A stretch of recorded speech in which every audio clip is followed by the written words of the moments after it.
everybody, this is Kara. And this is Deja. And I think this is Ed. We think.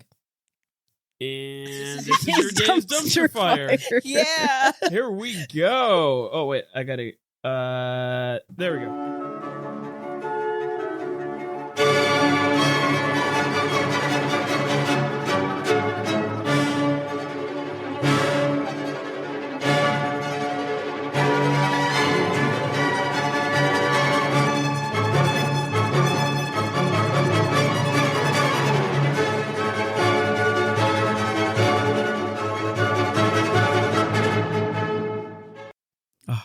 Love That's it. good.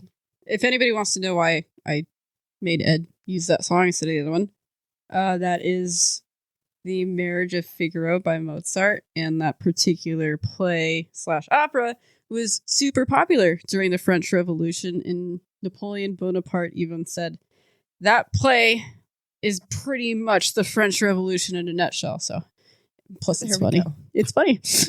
Yeah. Yeah, it's very royal. It is. Yeah. Especially when you play it in class and you're just watching the children Oh, that's work. the best. Because Kara and I have this playlist that's called Classical Bangers. Yes. And we play it randomly, in class or whatever. Yep. And it's just great It's so watching funny to them just watch. do things. It's just this crazy. It's awesome. It's great. It's also fun, too, when I taught high school. Like, it would be a test, right? And everybody's take its test. It's like a unit exam. It's quiet in there for like 45 minutes. And then I'll let them know that the test is done when I crank up Phantom of the Opera. Oh, yeah. That organ. Dun, Yeah. dun, dun, dun, dun. And then they know that it's done. But it just wakes. Like, what is going on? Holy cow. No, I like that. Kara and I did this a couple times. Yeah. Do do do do do do. Yeah. Do do do do do do. You just watch them kind of roam about the classroom. Or And they're not making like the best choices usually, so it makes it even better. or they're like skipping Yeah, or like doing the gritty across the classroom, or holding a chair above their head. Yeah. Yep, or just Or the music encourages them to do that. Yeah, that's yeah. Kind of like when we were playing the dodgeball thing last true. year. And I was playing with certain students. I would play like this weird 1920s baseball music, and then I would do the the voiceover. I'm like, up the bat is Maddie C. She does kick the ball down to first base, but she is running off to the third. Oh no! Now she is turning around and running towards the second base. We don't know why, but she look at her go. Oh, we good love it. times. We love it. Welcome back to Yes. part 2 of the French Revolution Oh yeah, and King Louis XVI. Gotta love him. this is where a lot of people are gonna die. Yep. We're in the Yep. fun part. We are at the The fun brutal, not so. I'm excited. I have 2. Holy cow! Yeah. Let's do it. Before we get going, do we have a trash can fire? I know of a missing hamster. All right. Let's hear it. So we have a hamster in our class. We had a hamster in our class last semester. His name was Scott. They wanted to name him Scott Sterling. From the YouTube. just YouTube Okay. it. Yeah, it's fine. So we had a little issue with this hamster, and I feel really bad because this hamster came from my wife's coworker who couldn't keep the hamster anymore, so she kind of gave it to us, hoping that it would be safe and it wasn't secure. And we had an issue once last semester where the hamster got out over the course of the night. And we don't know how it got out. All I know is that I came in that morning and the lid was open and there was no hamster. And we lost track of that thing for a week or two? No, it was like 5 days. Was it 5 days? Yeah. Yeah. Okay, it was 5 days. And then we had one kid sitting on our classroom couch and he farted. I know exactly what it is. Yeah, this boy let one rip, and then all of a sudden, out from underneath the couch, you see this hamster. Scurry. Oh, it's just running out of there, probably on fire. And so, cool, we got the hamster back, and then we put it back in the cage, and then it was a few weeks later, I come in, and sure enough, the little lid was open on the tank, and no hamster. We don't know where he went. Yeah, He's gone. we never actually did find it. I did look on the cameras, and a lot of times our cleaning crew would come in, and when they mop the floor in our room, they open up both the doors to let air in to help the room dry up quicker. And probably got out that way. Yeah, probably ran out that way. And then our classroom faces this giant field, and that has bobcats jump over the fence and bunnies and there's also a park over the cross on the other side of the wall, and on every single lamp or street light out there or whatnot, there's like a hawk of some sort. Yeah. Oh yeah. So it is, if you are a hamster, it is straight up Mad Max out there, and you just don't know what's going to get you. That, or it buried a little hole and it's living its best life in a hole. So not either way, living at all in the hole. or it ran into a hole with a snake in it, and then that makes me sad. So I just got a hamster yesterday. Yeah. Oh, the she looks a little bit like cage. Scott, and I'm using the same cage. So I'm actually going to text home right now and make sure that the hamster's still there. Yeah. Because I don't want Scott 2.0. Perfect. Well, yeah, and then your skinwalker of a dog, you don't want it. He is so curious. All night he cried. Yeah. I was knocked out. I didn't hear anything, but he cried all night, and he keeps trying to sneak in. And I'm like, get out of the room, dude. He's like, but I need a friend. I'm like, not this one. Well, like I said, he's just upset that you're playing with something that looks like one of his squeaky toys. He doesn't like toys. I told you that.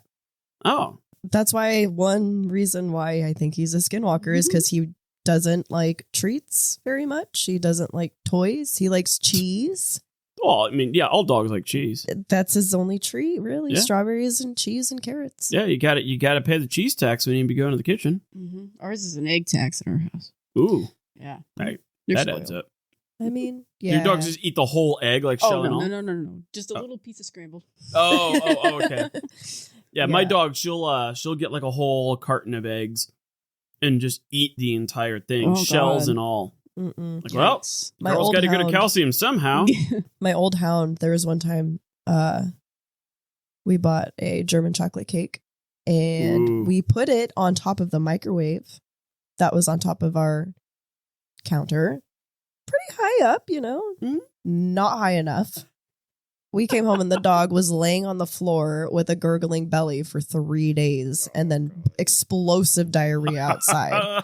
I don't know how, sweet baby boy Patches, I don't know how you did it. There probably wasn't enough R.I.P. chocolate in there to really cause any harm. It didn't matter what it was. He ate it and he was fine. He was resilient until he got bit by a black widow and died. So, there you go. Well, that's dramatic. That took a turn. On that note. Yeah. So let's talk about other people dying. Yeah. Exactly. Sad segue. But I'm sorry.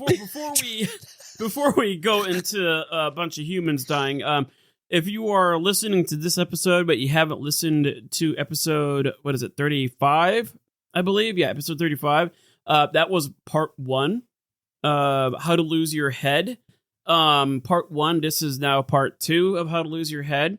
You should probably listen to that before you listen to this one. Yeah, especially if you don't really know anything about the French Revolution. This would be a good last episode would be a good way to start.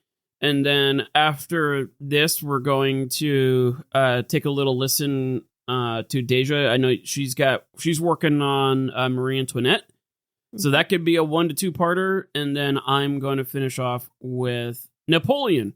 It'll be like one full revolution, if you will. Yeah, we start off with a royalty and we end up with an emperor, and it's great. The cycle of the French life. It's a good time. And then if you really, really feel adventurous after Napoleon, you can go listen to World War One. Yeah. Good times. You can go back to Gallipoli for that one. You can honestly you can go back to Franz Ferdinand. Yeah, I was going to say. Franz Ferdinand. You can that's go right. back I completely forgot about continue to go back and make your way up. Yeah, exactly. We're doing great. So just a real recap. King Louis XVI is making really terrible decisions, and he's really trying his best out there, but it's just not working out. His wife is looking at him like, why are you making these terrible decisions? I know you're trying your best, but it's really not working out. And I like his wife, who's a foreigner, can clearly see that. Yes. Like, she sees it. She knows. Deja will tell us. Oh, she knows. She's like, bruh, what's going on here? Why are you doing that? So not see how this looks bad. All right. So where we ended it with this big magical meeting called the Estates General, where the Third Estate, the common people, decided to break from the estate system and say, we will handle this ourselves. Goodbye. And King Louis comes back from mourning his dead son to a giant mess of a revolution.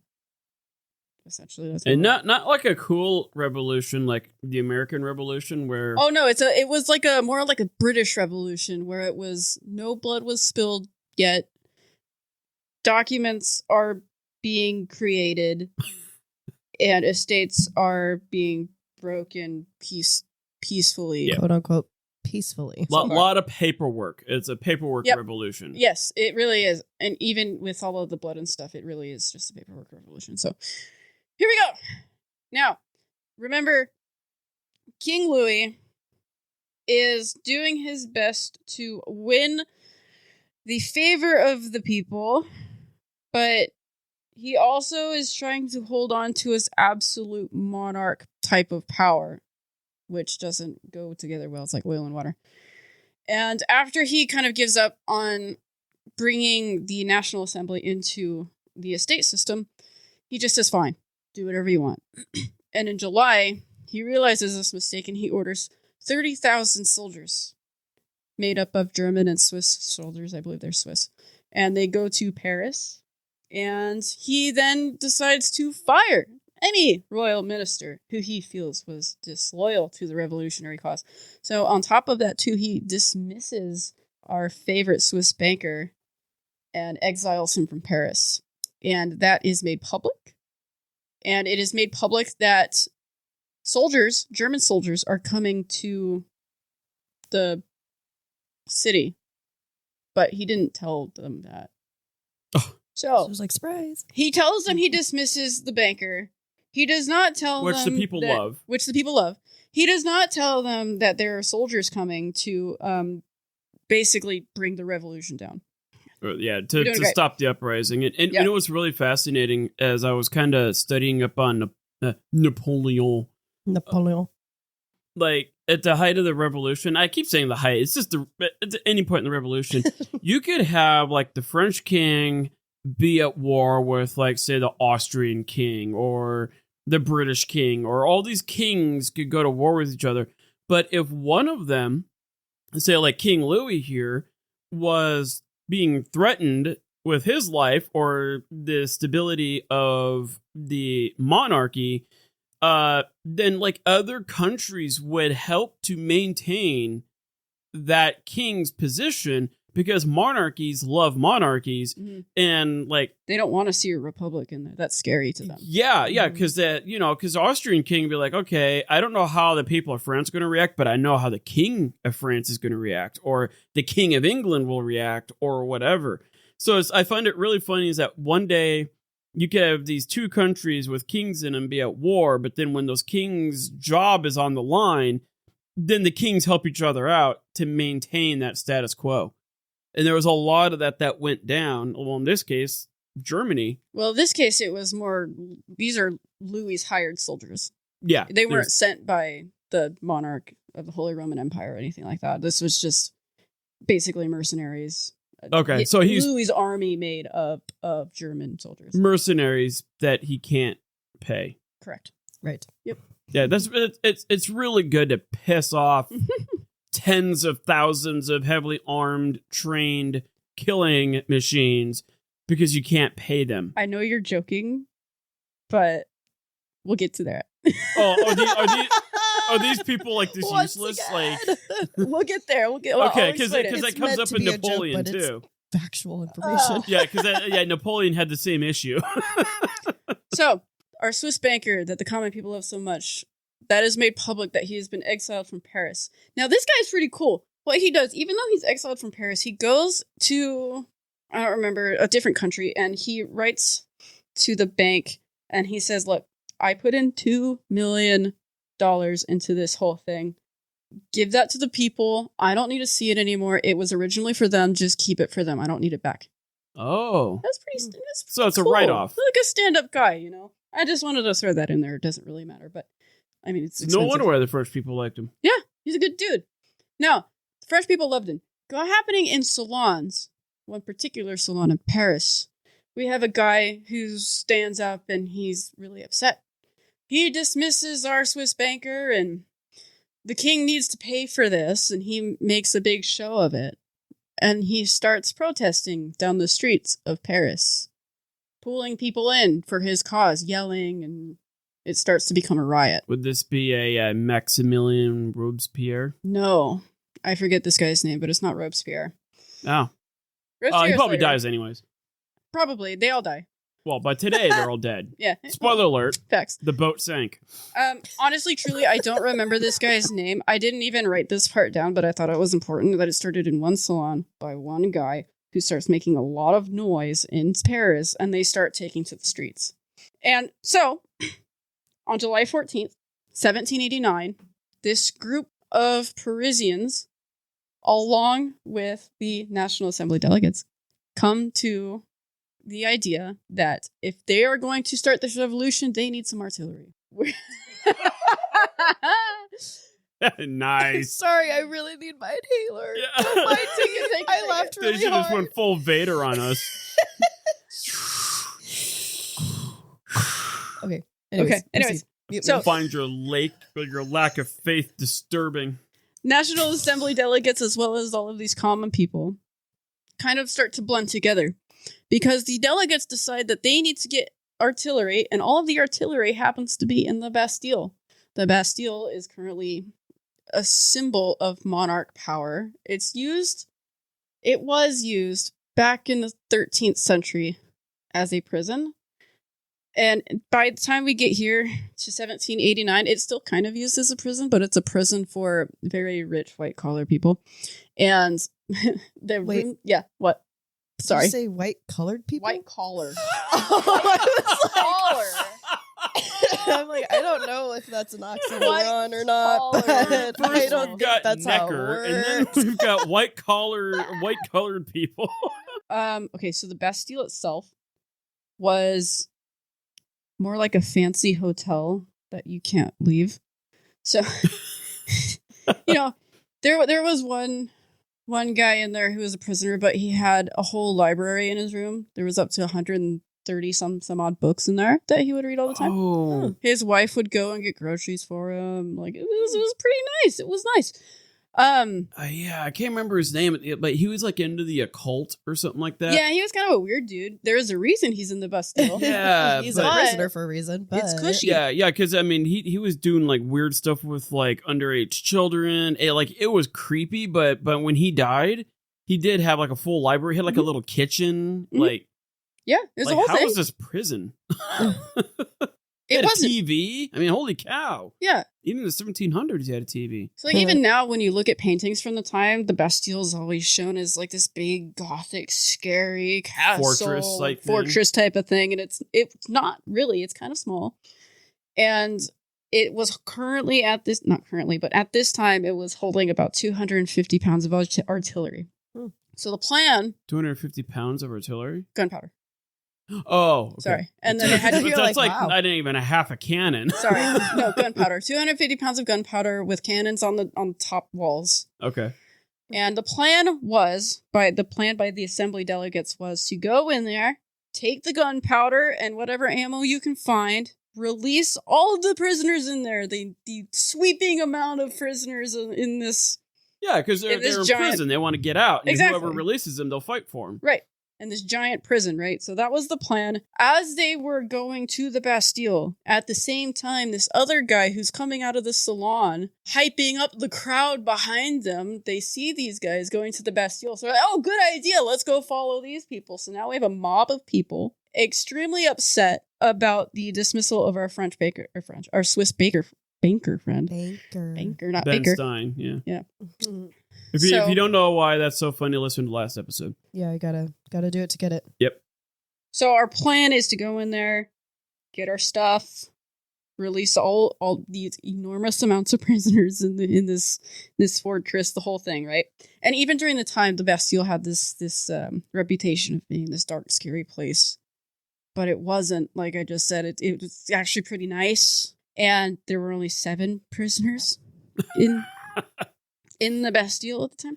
Got it. And they probably didn't want to come out. They're like, no, we're good. No, they're hanging out. Like, it's great. It's like, I got a tea time this afternoon. And yeah. Cricket at 4. So the delegates get to the Bastille first. The crowd is following. And they come up to the governor of the Bastille and they're like, hey, bro, can you let us inside so we can have all of your gunpowder and stuff? We won't do anything to you if you give us these things. And the governor's like, sorry, man, I can't do it unless I hear back from Versailles. Like, I don't want to lose my job, kind of a delegate. Let me check with the higher ups. Yeah, let me check with management. Let me call the MOD. Yeah, and that was kind of it. Like, that was the end of it. The delegates said, okay, hey, no problem. We'll go back and we'll figure something else out. Well, the crowd right behind him didn't hear that conversation. And while this is going on, the governor goes back inside, pulls the drawbridge up.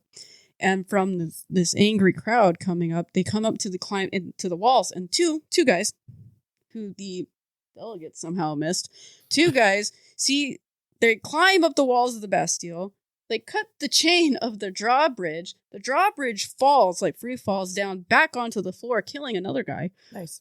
The governor is believed to have opened the door for the crowd. Good. The delegates aren't even really a part of this anymore. Now it's just the public who are angry, and they believe that the governor opened the door for them. And when they go into the Bastille, they're kind of like massive amounts of people at this point, like just floods and floods of people are going into the courtyard of the Bastille. I mean, was it like thousands of people? Thousands, yeah. Okay. Thousands of people we're here. They're pissed. They're upset. Yeah. And they're going in there because they thought they were let in. The soldiers inside the Bastille knew that there was no such thing as them being let in. Yeah. So now the soldiers are yelling at these people like, get back. I don't want to shoot you. Get back, get back, get back, right? You don't know me like that. Yes. Sorry. But somebody somewhere probably misheard something from a soldier. A different soldier, I don't know, we don't know, panicked and shot. Oh, Nice. boy. After that shot, chaos. People with guns who were coming from the streets, people with knives who were, because as they were walking the streets, they were collecting knives and swords and guns or whatever they had. Match and dumpster. And here we go. Lights. And fire. Absolute chaos between this giant crowd of people who are now surging into the Bastille and the soldiers. Well, the soldiers, they had better guns and they had cannons at the top. And they basically annihilated this big crowd of people because they're there. It's easy pickings, right? They annihilated all of these people. And at the same time, the delegates are still there. They're just kind of at the side and they're waving a white flag that nobody sees. They're like, oh, we surrender. We don't want to do this anymore. I don't like this. Carts filled with straw and poop. It's a very French thing to do. Set Just wave on the white fire. flag. Who's poop? Like cow poop. Okay. Fertilizer. All right. So those All carts right. full of fertilizer and straw. In straw No. and then setting it on fire. Well, that was set on fire. There's a few Like of them. Billy Madison. It's absolute just chaos. One officer had his hand chopped off, and that was paraded around the crowd. Like, the crowd found the hand. They're like, oh, cool. They're parading around. Like, And- Remember my dream last night? There's- There's the reference. There it is. There's a hand that you There's a hand. referenced in the last episode. the mob of people pretty much took over the Bastille, even though that they were, bulldozed. And they took the gunpowder. They released their 7 prisoners.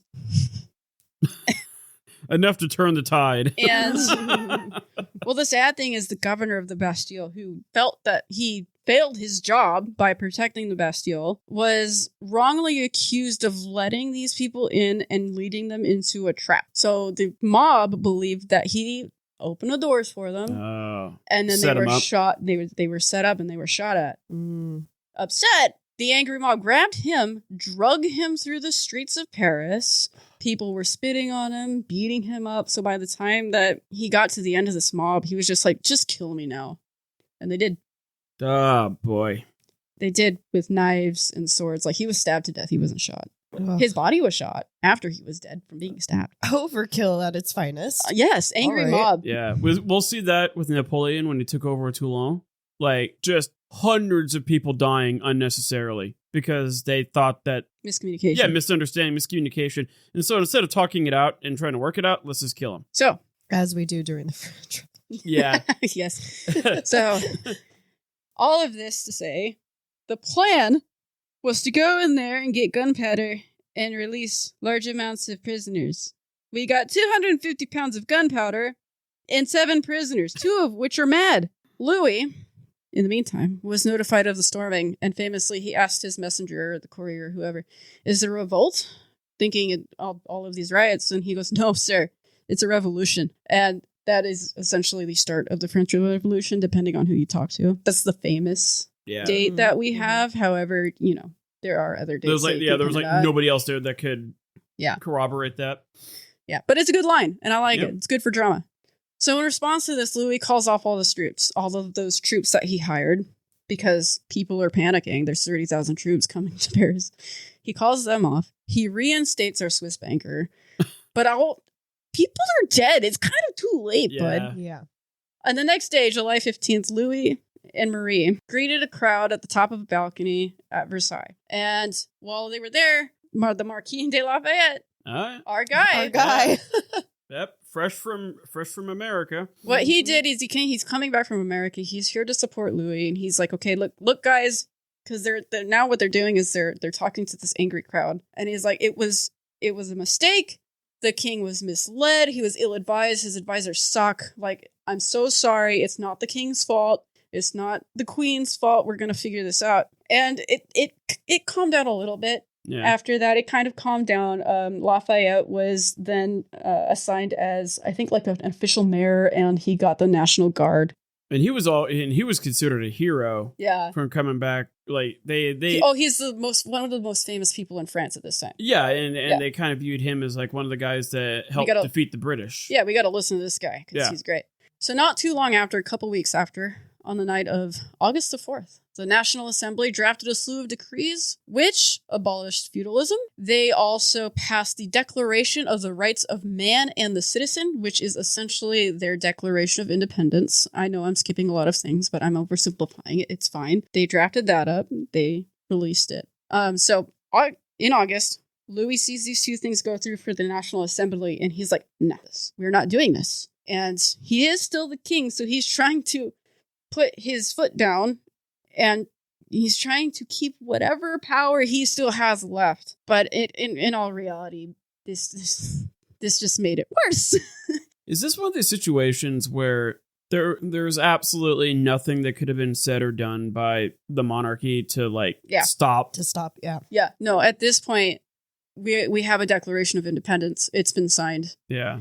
Every sign points to there's going to be a constitutional monarchy. So at this point, the goal of all of the revolutionists is to have a constitutional monarchy set up like Britain. Yeah. That's what they wanted. They didn't want a republic. That was too extreme. They didn't want a democracy. That's too extreme. They wanted something like what Britain has. Yeah. And I want to make that very clear, because when you talk to somebody about the French Revolution, they always immediately think of the Reign of Terror, Robespierre, and Republic. That's not right. Oh, so that would actually kind of explain why, after Louis and all these people were put to death, that the common folks of France, they were okay making Napoleon an emperor or their king. Because it's like, okay, that's fine. We can have a king, but let's have that parliament side of things as well. Yeah, they wanted a constitutional monarchy. How like what Britain has. Okay.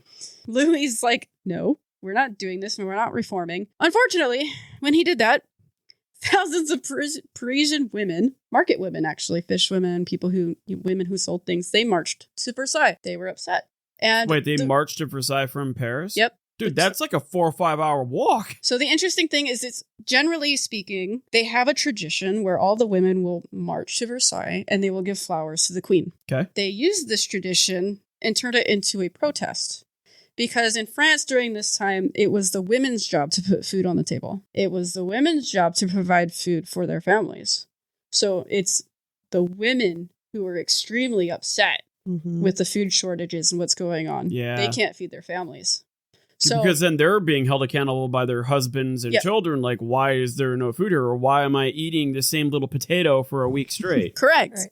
So when Louis says, no, we are going to still have this estate system that you so do not want. And we are going to trash your declaration, which I can read to you, but I'm not going to. It's great. Read it. Anyway, he's like, we're not doing that, which makes them upset. Like, he's still he has influence because they still want that constitutional monarchy, but he just keeps screwing it up. Golly. So he makes this, he says this publicly, and then, of course, the rumor mill and the power of the press, it goes ham. These women are very upset. They go through the streets of Paris. They go to Versailles, and their plan is to go to Versailles, go to the king, and either complain or whatever, and it's turned into this big, like, parade. So yes, they're angry, but they're dressed up. There's famously a woman who dresses up in like a red overcoat, and she is just equipped to the brim with like swords and guns and all kinds of things. And it's like crazy, and it's almost an excitement that they have. So they're on their way to Versailles, and the closer they get, they have people who are joining the crowd as they're walking. Okay. So men are starting to join. They're picking up weapons as they're starting to go. They're bringing things from home. And they're angry, but they're not mutinous yet. They're like liberated. They're more so liberated and excited. Now at this point, like I said, Lafayette is now the general of the National Guard, right? The National Guardsmen, who are technically under Lafayette, see this big, excited, liberating parade going by, and his men want to join them. His men, who are currently not being paid by the king, join this liberated parade of people.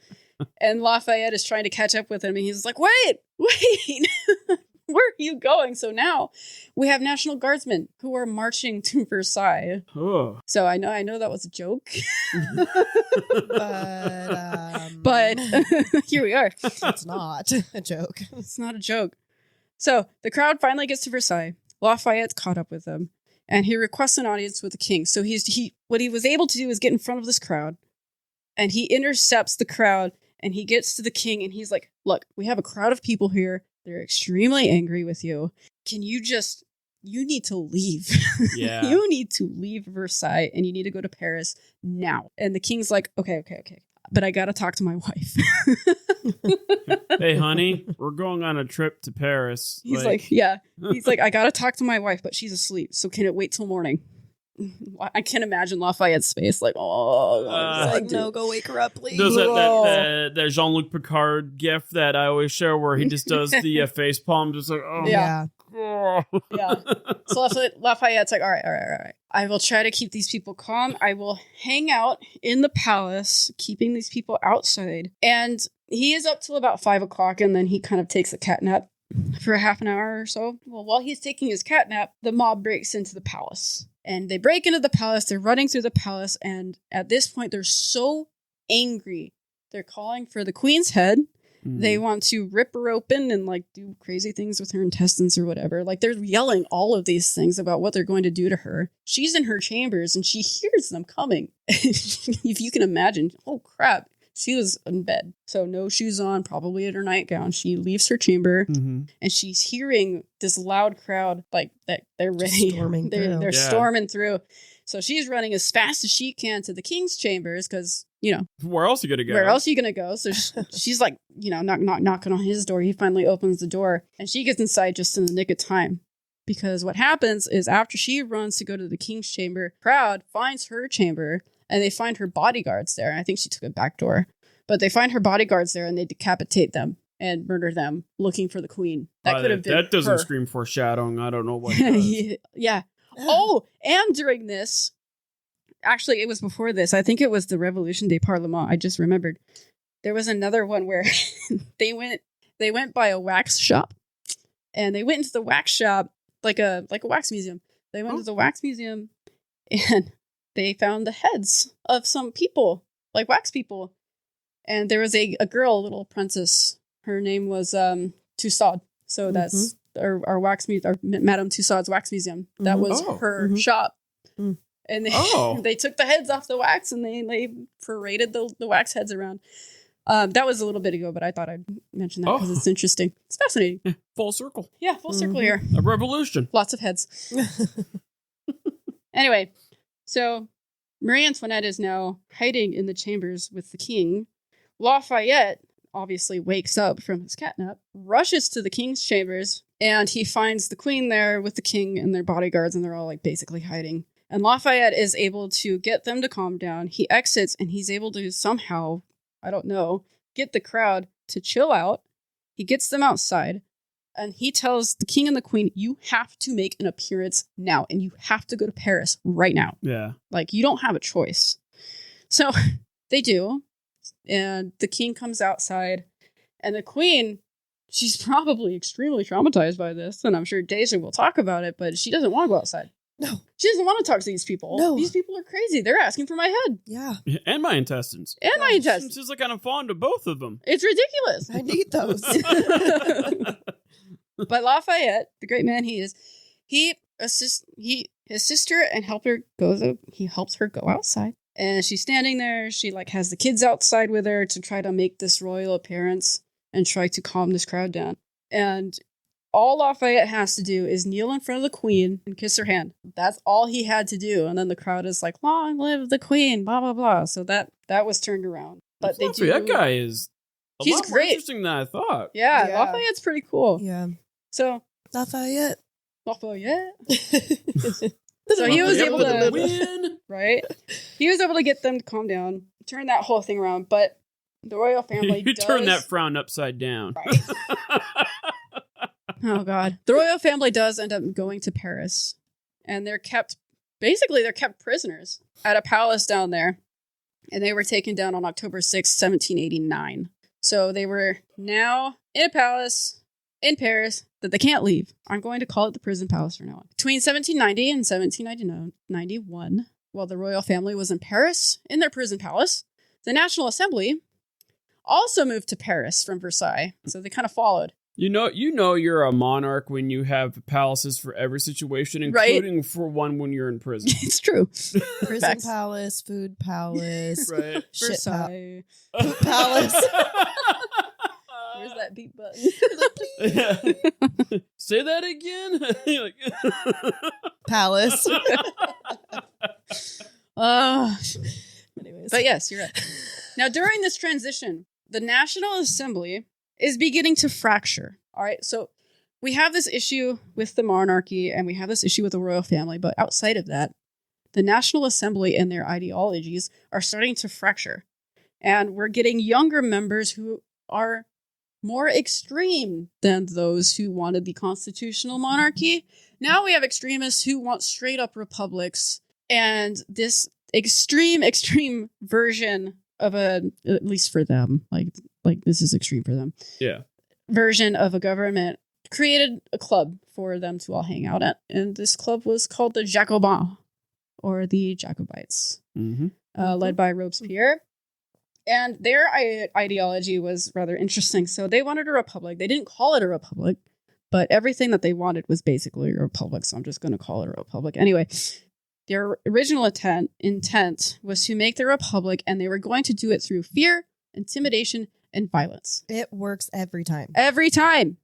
Yeah. Because he came up with like what would eventually be known as the Directory and all that stuff. And Napoleon had he had a brother that was a part of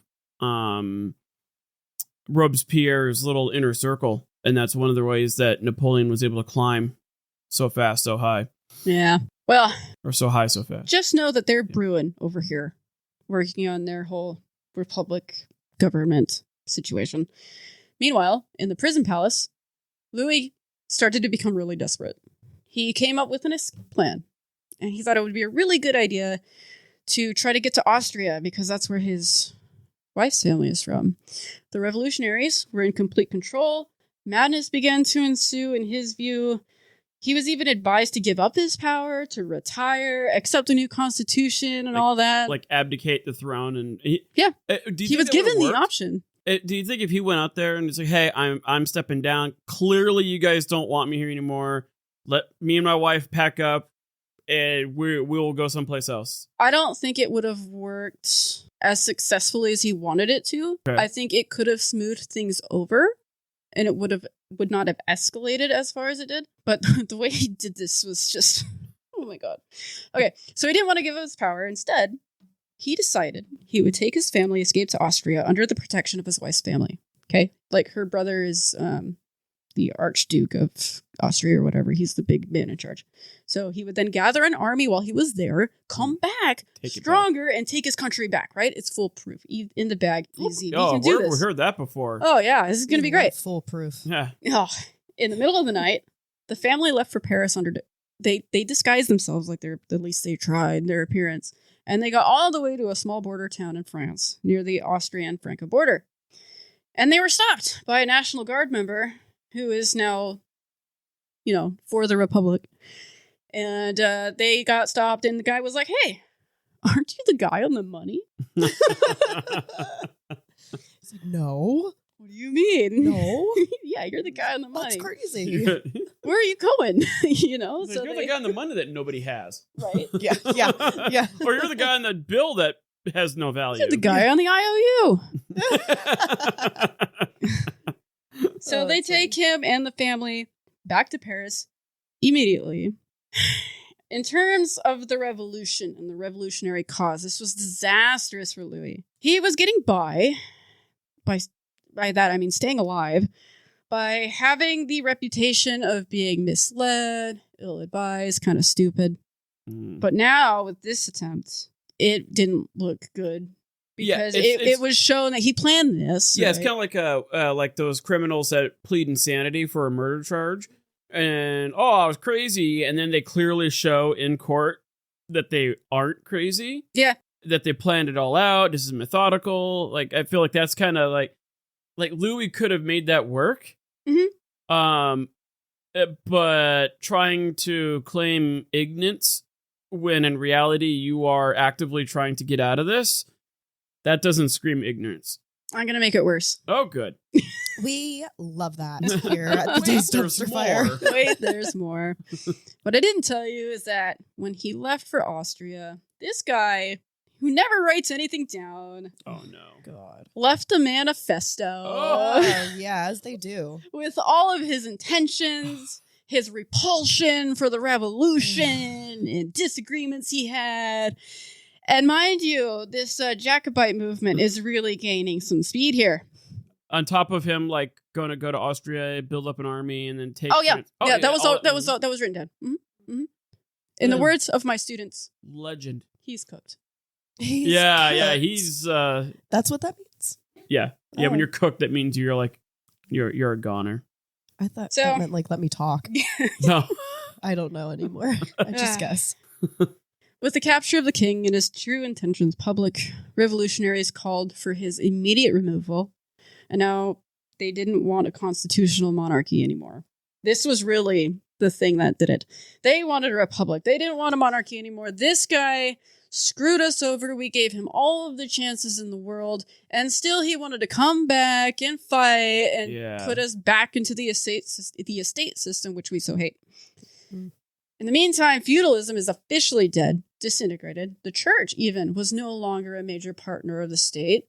The revolutionaries sacked the churches and the monasteries because they have money. Yeah. That's where the gold and silver and... Right. That's exactly what Henry VIII all the did. tithes are. And So, that's what they did. Slavery, this is an interesting note. Slavery was abolished on the mainland in France, but they kept the practice going in the colonies. Yep.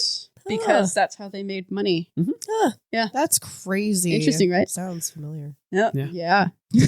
like, wow, slavery made a select few people very wealthy? And then they said they were going to get rid of it, and they actually kind of did it. Not made it even worse? Like, wow. Right? Wow, what has humanity gone to? Craziness. So Marie and Louis were sent back to the palace prison in Paris. Throughout the fall and the winter of 1791 and into 92, they continued to hope the Austrians are going to rescue them. So they're back in this prison palace. Now they're writing to Big Brother over in Austria. They knew that Louis's brothers were trying to gather an army over in Austria on top of Marie's brother, who is the Emperor Leopold II. Did it ever occur to these people or to Louis and Antoinette that whatever they write is not going to be in like confidential? Louis, no. Antoinette, maybe. Okay, because like whatever they write, the population is going to get it. They're going to read it and probably get even more pissed. Well, the thing is, Louis never wrote anything interesting enough for people to get and then continue with. Until it really matters. Maybe that was his ploy all along. Like nobody will want to read my ledger. Oh, yeah, wow. Exactly. Shouldn't have done that. So they're writing to family in other countries, particularly in Austria, and the French knew this. They knew this, and eventually, they can read, and eventually they did call for a war between Austria and Prussia in April of 1792.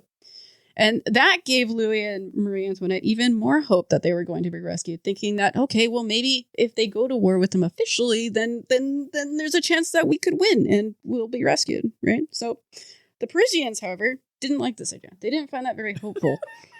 They didn't like this at all.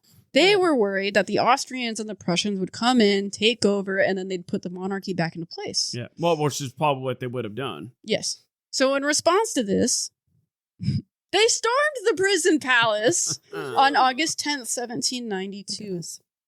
So Louis ran away, but he was arrested 3 days later, and I believe Marie Antoinette was arrested that same day. And they were taken to a prison fortress called the Temple, which is like France's big prison, I guess. Meanwhile, on September 21st, 1792. How many years? 200 years and one day before my birthday. Sorry, I just saw that. I'm like, oh. The Assembly declared France an official republic. So we now have the Jacobites in charge of the National Assembly, and they are calling it an official republic now. All of Louis's titles would be stripped. Legally, he is now known as Citizen Louis Capet. He is no longer King Louis XVI. After Louis's arrest, this is great, private letters were found in a chest, probably going back and forth to Austria. They were considered incriminating enough to charge him with treason in December. He was found guilty by the Assembly and sentenced to death in January of 1793. His own cousin, the Duke of Orleans, even voted for his death. Oh, man. Poor guy. This is It's bad. It's so bad. On January 20th, Louis was given time to say goodbye to his wife and children. He promised Marie that he would visit her the next morning before his execution, but he never did. It's possible that he just couldn't bear it, and he was like, I just can't do it. The next morning at 6 a.m., Louis received communion and had his wedding ring given to his wife and his signet given to his son. He climbed the scaffold to the guillotine at the Place de Révolution. I hope I said that right. I don't know. We're going with it. That sounds pretty good, yeah. Hey, thank you. Just before his death, in front of roughly 20,000 people, he said, I die innocent of all crimes of which I have been charged. I pardon those who have brought about my death, and I pray for the blood you are about to shed may never be required of France. And we don't know what he said because the sound of the drums started to roll. He was cut off by the drums. He was cut off by the drums, and then eventually his head was cut off by the guillotine. Louis was 38 years old. And unfortunately, I don't know if you go into it, but like the media just ran with it and reported that he was screaming and crying and kicking and cowardice, when in reality he got out of that carriage and they were getting ready to tie his hands behind his back, and he's like, no, I'm a king. I think I can walk up a flight of stairs. And he was very stoic about it, and he still had this dignity about him, and he was not going to go down as somebody that was going to face his death like a sissy. Yeah, but I mean, the media just tore them apart. Tore them up. It was bad. So from the beginning. It was terrible. Rough. So Louis' head was paraded throughout Paris, Good God. with the crowd chanting "Vive la République!" And in September of that same year, so 8 months later, Robespierre would spur the terror, bringing in a violent and bloody new stage of the revolution. The terror was started, according to Robespierre, in response to the foreign armies marching towards France. Thank you, Louis, for calling Austria, but also thank you, Revolution. At the same time, Robespierre and a committee of 12 men who called themselves the Committee of Public Safety. Right. Oh my God. Right. What a way to sugarcoat that position. Yeah. Committee of like, Public Safety. Here we go. In theory, the terror was based on fear. If you don't follow our way, then you die. If you counter-revolutionary, you're a goner. Any hint of counter-revolutionary, anything, we don't like you. It was a way to fight against spies and anybody who did not want this republic to be into place. Paranoia. They were really feeding off of the fear of the people.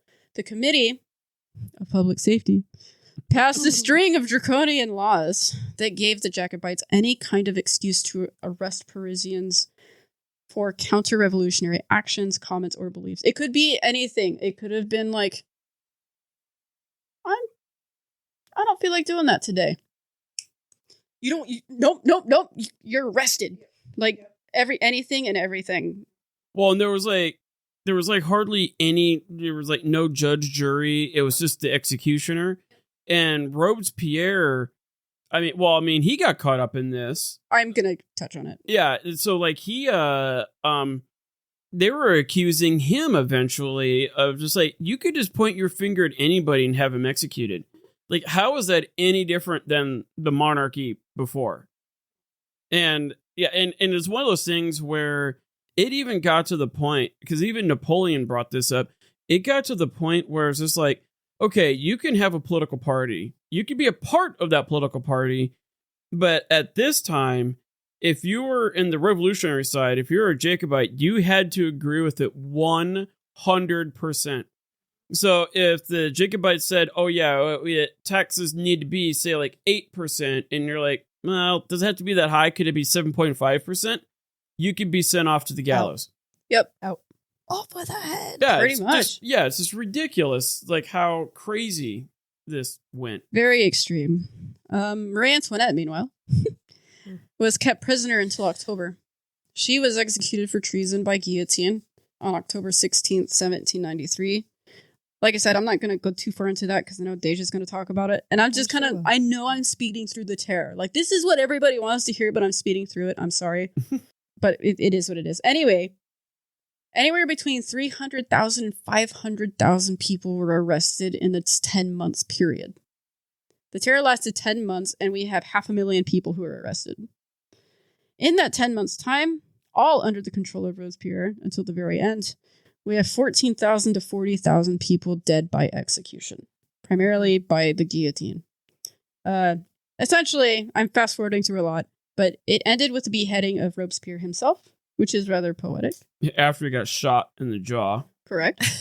Even with the terror over, however, France found themselves facing foreign powers that were intimidated by the revolution and the terror. They were scared. And now they're kind of leaderless. Like, I don't know what's happening.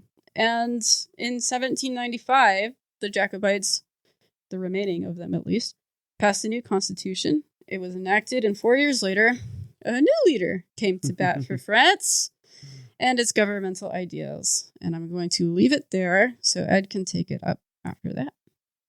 Anyway, I know that one's a little bit shorter, but it was fun because there was so much murder.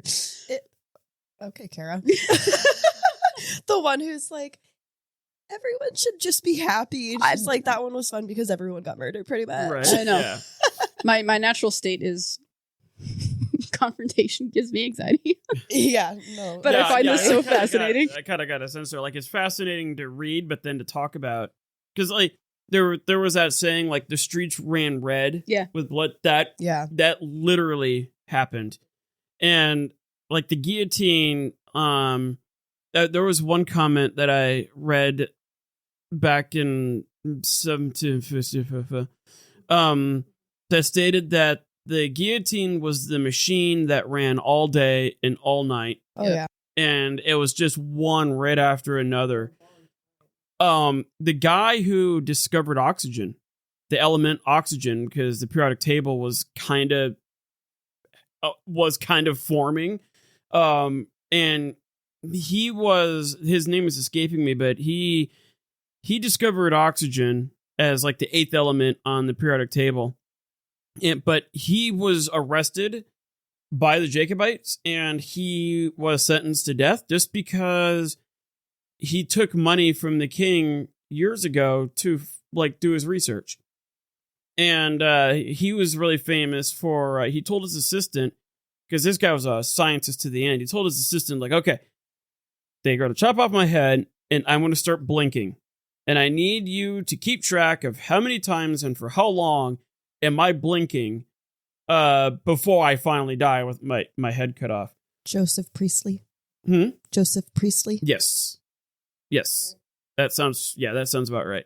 And so he told his assistant, and sure enough, he goes up there and he gets his head cut off, and the assistant runs up there and holds his head, and the assistant reported that he blinked for about 12 times, which really shed light on the fact that, oh, maybe the guillotine isn't this quick, instantaneous, painless death. Like, there's 12 seconds of pure terror, and then they later on discovered that even with the head cut off, because they found this out in like the Desert Storm and the Iraqi freedom thing and all that, like these soldiers would get blown up, or get decapitated, and they discovered like their hearing would still be receptive for minutes after.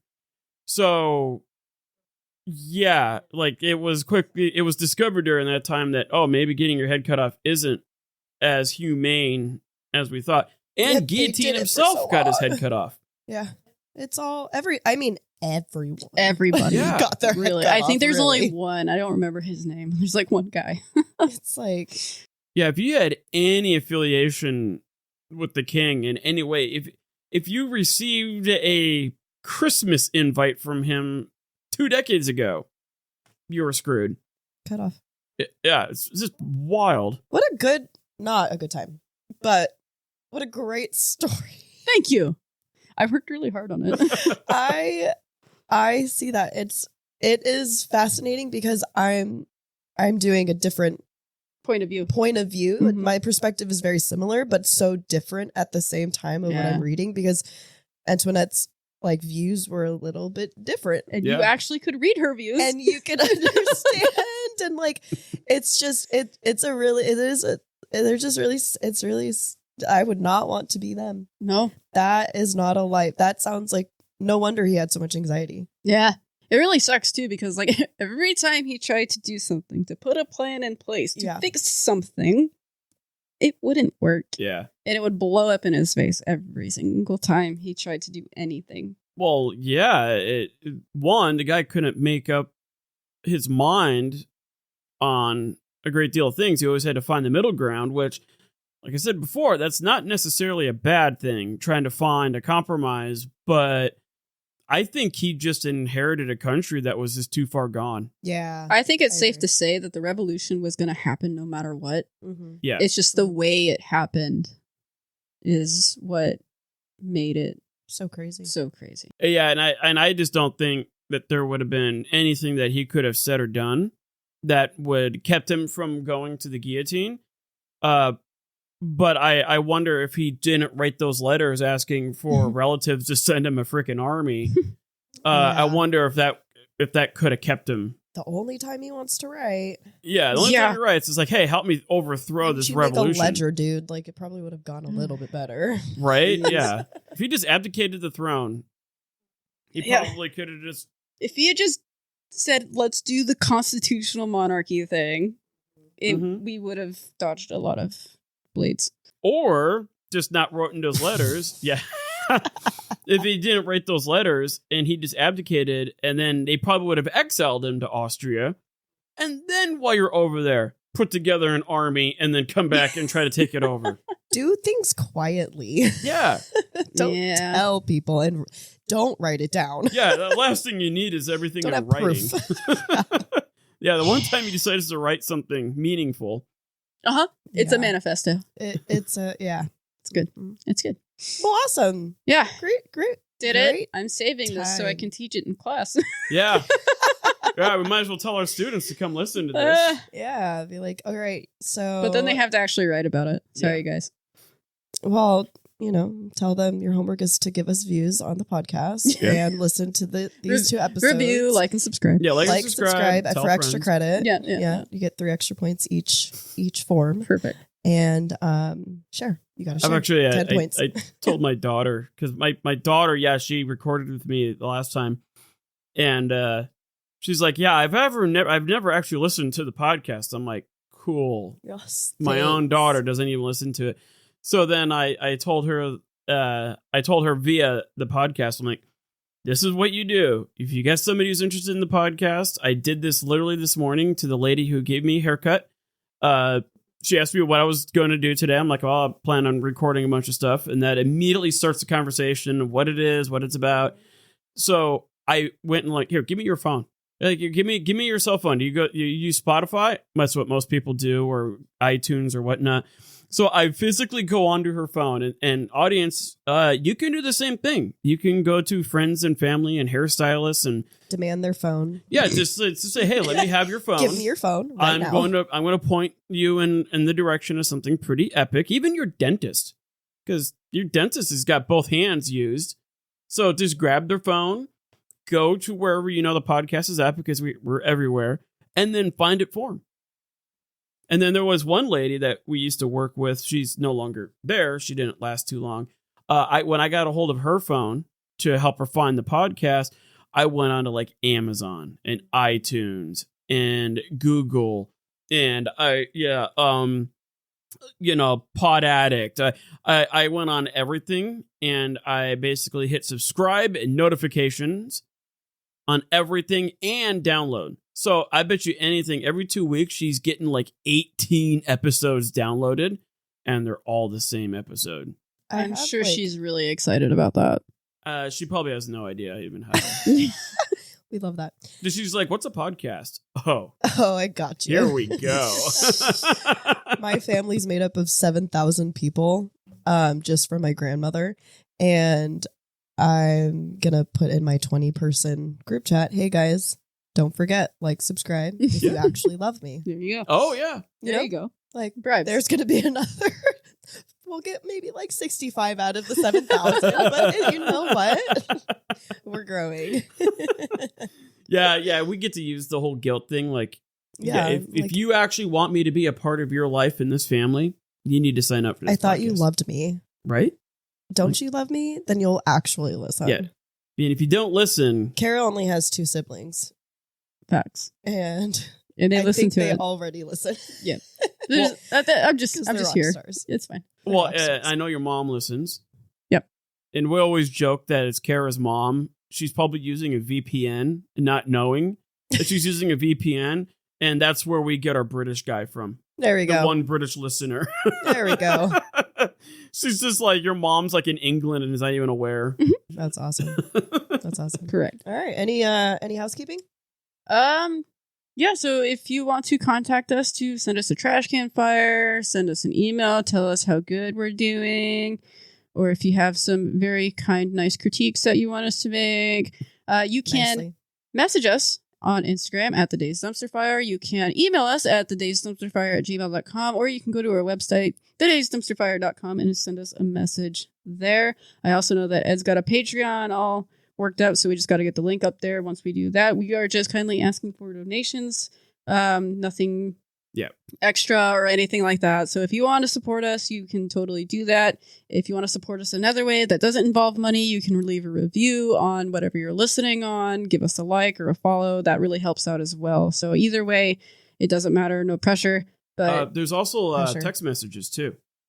So I found out, because we use Buzzsprout, there's this ability where you can go on to our website and you click on this link, and what it does is it actually sends us a text message to our to our account. So it won't it's not going to show my personal cell number on there or anything like that, But what it is, it's like you're basically leaving us a text message. Then I can go on and I could like bring up our account. I can see people who have messaged us, and then I can reply back and all that kind of stuff in case you don't want to type up, a big old long email. I did get one piece of advice. Somebody was like, yeah, get rid of that guy. Well, we love Ed. He's not going anywhere. Yeah, so. I'm like, Yeah, he's very helpful. I'm like, that's gotta be me. So no, it's actually me. I just, yeah. It's like nobody sounds that bad. No woman sounds so bad they sound like me. So yeah, I got that one piece of advice. But yeah, there's that feature which is kind of cool. And don't be afraid to like reach out. Yeah. And then I will also be doing a mass upload of a bunch of different really cool things on the Instagram. We have some really cool ideas that we are hopefully going to be getting the ball rolling on here shortly. We are updating some stuff because little Miss Me is nowhere to be found. That's fine. It's fine. It's totally fine. You're doing great. You're doing great. There was a time you were kidnapped by right-wing Cuban radicals. And you were held hostage for a while. We're here now and we're working on it. But, yeah. Oh, what about Kara's artwork? Yeah, Kara's artwork is going to be, I'm hoping that she gives me the okay to put the link in on Instagram so that we can have that in the bio, because I think that she does a lot of really cool stuff. She just shared her portfolio with us, and there were things on there that I was like, why didn't you show me this before? Right. She did some really cool drawings of some like episodes that we've done also that she just shared with us, which are freaking rad, and I'm super excited to put on my wall in my room. Yep. So thanks, and Kara. we're going to try to Shout out. Eventually get it set up so you can order prints. Yep. So yeah, I think that's it from us, right? Yeah. All right. Thanks for listening, everybody. Yeah, thank you. And don't do these things. Yeah. Yes. Ever. And Please make sure don't. you stick around for Marie Antoinette, because she's coming up next. And it's a storm. All right. Goodbye, everyone. Bye.